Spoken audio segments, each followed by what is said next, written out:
नमस्कार मित्रांनो, ठरलं तर मग या येणाऱ्या काही भागामध्ये असे होणार की आता घरामध्ये हरतालिकेचा उपवास असतो आणि तो अर्जुनने सायलीसाठी चक्क केलेला असतो।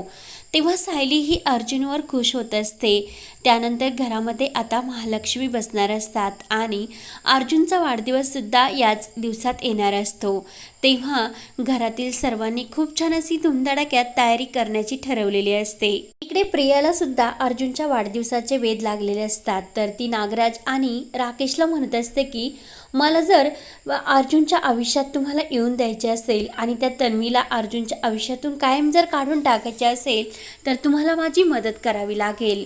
तेव्हा नागराज आणि हे राकेश प्रियाला म्हणत असतात की काही झाले तरी तुला रविराज हा की सुभेदारांच्या घरी जाऊन देणार नाही। प्रिया म्हणत असते की त्यासाठीच मला तुमची मदत हवी।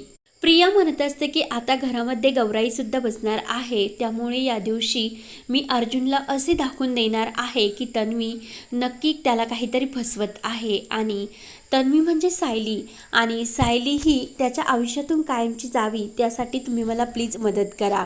नागराज विचारतो की तुझा प्लॅन नेमकं काय आहे आणि दरवेळेस तू जे प्लॅन करत असते ते फ्लॉप होत असतात। प्रिया म्हणत असते की आजपर्यंत अर्जुनने माझा खूप खूप राग केला, पण आता अर्जुन माझ्याबरोबर छान बोलतो, माझ्याबरोबर गप्पा करून तो मला डिनरला सुद्धा घेऊन जातो, त्यामुळे आता नक्की अर्जुन माझ्या प्लॅनमध्ये नक्की अडकेल, पण त्यासाठी मला एक मदत करा।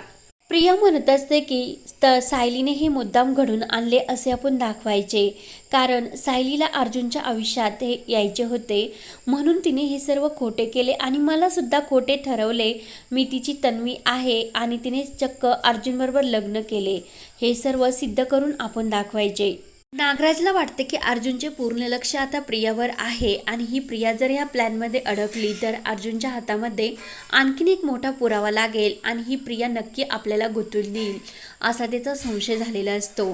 त्यानंतर इकडे प्रिया म्हणते की जर तुम्ही मला अर्जुनच्या आयुष्यात येण्यासाठी मदत केली नाही तर तुम्ही हा ॲक्सिडेंट कसा घडून आणला आणि रविराज आणि त्याची मुलगी ती तन्वी आणि ती प्रतिमा यांना लांब करण्याचा कसा प्रयत्न केला याबद्दल मला चांगली माहिती आहे आणि मी ते सर्व रविराज बरोबर सर्व सांगेल आणि हे सर्व तुम्ही महिपत आणि साक्षी यांनी घडून आले हे सर्व मी कारस्थान रविराज समोर उघड करेल। नागराजला मात्र खूप भीती वाटत असते आणि तो म्हणत असतो की आता ह्या प्रियाचा काहीतरी पडदा हा फराश करावाच लागणार, म्हणून तो प्रियाला मुद्दाम खोटे मदत करण्याचे नाटक करत असतो आणि मी तुला अर्जुनला मिळवून देण्यासाठी नक्की मदत करेल असे तो प्रियाला खोटे सांगतो। प्रियाला सर्वांसमोर धडा शिकवायचा, पण प्रियाच्या नकळत तिला याबद्दल काहीच माहिती होऊन द्यायचे नाही असे नागराजने ठरवलेले असते आणि जर प्रियाचा आता आपण हा पर्दाफाश केला तर आपल्याला प्रियाची आणि तिची आपल्या आयुष्यातून कायमची सुटका होईल आणि तिची एकदाची कटकट मिटेल, म्हणजे ती आपल्याला ब्लॅकमेलसुद्धा करणार नाही आणि धमक्यासुद्धा देणार नाही असे नागराजला वाटत असते।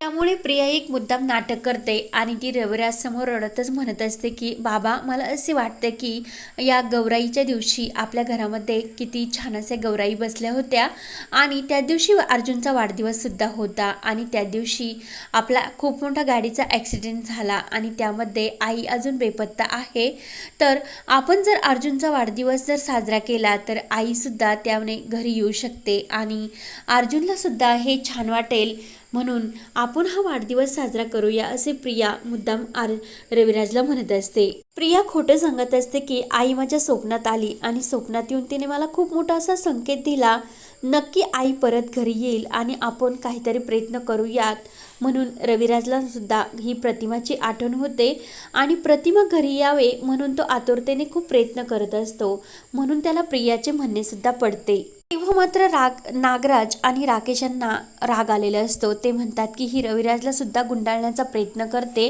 आणि आम्हाला सुद्धा ब्लॅकमेल करण्याचा प्रयत्न करते, म्हणजे नक्की आता हिला काहीतरी धडा शिकावाच लागेल असे त्यांनी दोघांनी ठरवलेले असते। हिला आत्ताच जर आपण घराच्या बाहेर काढले नाही तर ही उद्या आपल्या डोक्यावर बसेल आणि आपल्यालाच यामध्ये गुंतवून देईल। रविराजला सर्व आपले सत्य सांगेल की सायलीला आणि त्यांच्या गाडीला ॲक्सिडेंट करण्याचा प्रयत्न आम्हीच केला, म्हणजे रविराजच्या मनातून तर आम्ही उतरूच, मात्र या घरात सुद्धा आम्हाला राहण्याची परमिशन राहणार नाही आणि आम्हाला जेलमध्ये जावे लागेल, म्हणून नागराज आणि राकेश खूपच घाबरतात। त्यानंतर इकडे सुद्धा धुंदडक्यात तयारी चालू खोलायची असते. तेव्हा मात्र इकडे सायलीने हे पूर्णाजीला सुद्धा खुश केलेले असते की आपण आज घरामध्ये महालक्ष्मी म्हणजे गौराई ह्या बसूयात आणि अर्जुन सरांचा सुद्धा वाढदिवस आहे आणि तो थाटामाटात आपण साजरा करूयात. पूर्णाई आजी म्हणते की अगं मला तन्वीचा सुद्धा कॉल आला होता आणि तिला सुद्धा वाटतं की अर्जुनचा वाढदिवस साजरा करावा, म्हणजे प्रतिमा ही जिथे कुठे असेल तर तिच्या मनाला खूप मोठे समाधान भेटेल.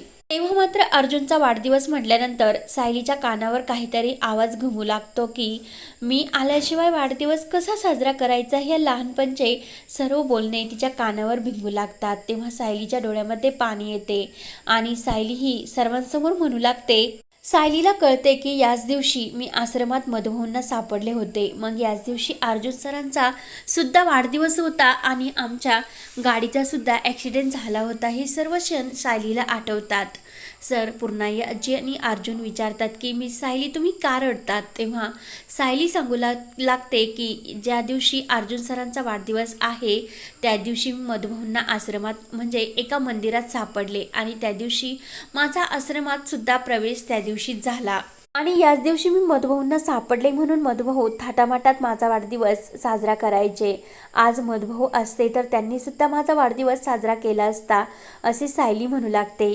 तेव्हा मात्र सर्वजण विचारात पडतात आणि याच दिवशी सुद्धा प्रतिमा आणि रविराज यांच्या गाडीचा खूप मोठा ॲक्सिडेंट झाला होता आणि आपली तन्वी सुद्धा त्याचवेळी गायब झाली होती आणि सायली ही नेमकं त्याच दिवशी मंदिरात कशी सापडली असणार आणि जेव्हा ज्या जंगलामध्ये हा ॲक्सिडेंट घडून आणला होता तेथेच हे मंदिर सुद्धा जवळच आहे आणि नक्की काहीतरी हे सर्व एकमेकांशी जोडले गेलेले आहे असे सर्वांना वाटत असते. पूर्णायाची विचार करते आणि तोंडाला हात लावूनच म्हणत असते की मी प्रतिमा ही सायली आणि म्हणजे सायली ही आहे, तिच्यामध्ये आपल्याला पूर्णपणे प्रतिमाचे गुण दिसतात आणि प्रतिमाने आज जी गौराईसमोर जी ही ओवी गायलेली असते ती सुद्धा प्रतिमा कायम गात असते. म्हणजे पूर्णाई आजीला आणखीनच धक्का बसते की कारण प्रतिमा जसे गात असते तसे सायली सुद्धा खूप छान गात असते. तेव्हा अर्जुनला सुद्धा वाटते की आपली तन्वी ही सायलीच आहे. त्याला थोडेसे हे संशय आलेला असतो आणि तो नक्की शोधण्याचा प्रयत्न सुद्धा करणारा असतो आणि त्याचवेळी सायली म्हणते की जाऊन द्या, आता आपल्याला वाढदिवसाची आणि या सर्व लक्ष्मी ह्या गौराई यांची पूर्ण अशी तयारी करायची. तेव्हा सायली खूप अशी धमधडाक्यात तयारी करत असते. त्यानंतर इकडे रविराज आणि या सर्वांना सुद्धा पार्टीमध्ये बोलावले जाते. तेव्हा रविराज आणि सर्वजण जाण्याची तयारी करत असतात आणि राकेश आणि नागराज मात्र दारू पित असतात आणि ते सर्व एकमेकांबरोबर बोलत असतात की प्रियाला नक्की आपल्याला ती यामध्ये गुंतून देईल आणि आपल्याला तिच्यामुळे या घरातून बाहेर जाण्याची सुद्धा वेळ यायला बसली आणि जर प्रियाचा खोटा चेहरा आज आपण सर्वांसमोर जर आणला नाही तर आपण यामध्ये गुंतू शकतो असा त्यांचा प्लॅन चालू असतो आणि प्रियाचे सर्व बोलणे ते रविराज ऐकत असतो. प्रिया ही खोटी तन्वी बनून रविराजला तिने कसे फसवले हे सर्व त्यांचे बोलणे चालू असतात. रविराजला मात्र खूप मोठा धक्का बसलेला असतो. तेव्हा रविराज पूर्णपणे हादरून गेलेला असतो आणि तो घाईने लगेच इकडे किल्लेदारांच्या घरून तो सुभेदारांच्या घरी आलेला असतो आणि सर्वांसमोर आज अर्जुनच्या वाढदिवसाच्या दिवशी हे सर्व सत्य तो सांगणार असतो. तेव्हा रविराजचे ते बोलणे ऐकून सर्वांना मात्र खूप आनंद होत असतो आणि इकडे पूर्णाई आजी सुद्धा म्हणत असते की मधुभाऊ हा सायलीचा याच दिवशी वाढदिवस साजरा करतात म्हणजे नक्की काहीतरी आहे. तेव्हा मात्र सर्वजण सायलीला आनंदाने तिचा तन्वी म्हणून स्वीकार करणार असतात आणि आता प्रियाचा मात्र खोटा चेहरा आज सर्वांसमोर आलेलाच असतो आणि आता प्रियाला चांगलीच शिक्षा कशी मिळणार असते, मात्र प्रिया त्या अगोदर काय नवीन प्लॅन खेळणार असते हे पाहण्यासाठी आपल्या चॅनलला नक्की सबस्क्राईब करत रहा. धन्यवाद.